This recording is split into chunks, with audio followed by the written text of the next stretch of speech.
Go. Ito po si Fisher Price Jumpero. Okay, so as you can see, naka-assemble na po siya. Okay, working po yung sounds po nito, pati yung light. Okay, so light yung condition po yung body frame po niya. Yan, pati ito, nakinis na po siya. And then already wash na po itong upuan po niya. Gagamitin nyo na lang po. Ayan, makikita nyo malinis na malinis yan. Okay. Walang stain. Wala po yung stain, wala pong discoloration. Okay. And then, ang kinagandahan sa kanya, may kasama pa siyang box. Okay. Kompleto yung toys, wala pong missing. May kasama pa siyang freebies na elephant. Okay, ito. Yan. So yan, isa-isayin natin yung details. Yan yung sounds niya, pati yung lights. Okay. Ayan. May ilaw siya pag nagbabounce. Okay. So, pwedeng hinaan. Ito. Yan. Pwedeng lakasan. Okay. Ayan. Okay. Dito yung sounds niya. Malakas o mahina. Dito yung lights, sounds. Okay. Ito yung sa gilid. So, ito. Yan. Pinupush lang kanya. May salamin. Yan. So, giraffe. Okay. Crocodile. And then ito yung spin. And then frog.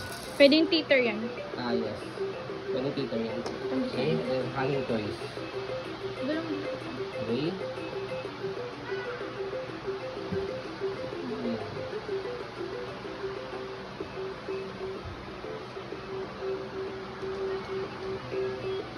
Okay, so yan yung details niya. Original Fisher Price po ito Okay, so yan yung body frame niya. So yan, pwede po yan sa mga masiselan po. Hindi pa naninilaw yung ito. Hindi madilaw to. Saka ito. White pa.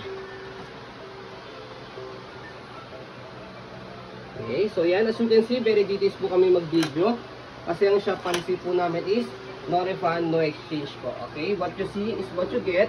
Okay, so pag dineliver po namin sa inyo to, naka-assemble na po siya na naka-disassemble po siya, pero madali na lang po ninyo i-assemble po siya. Okay, ilalagay nyo na lang po itong mga body frame po niya. Okay, so dito po siya ina-adjust. Depende po sa height ng baby. 1, 2, and then hanggang 3 level po yan. Ayan. Okay. Umiikot din to. Pagkita mo to. 360 rotation. Yung gulong niya, yung upuan niya, by the way, 360 rotation po yan. Okay, kahit umikot si baby. Okay, para kahit saan siya maglaro dyan, pwede po. Okay, so, yun po.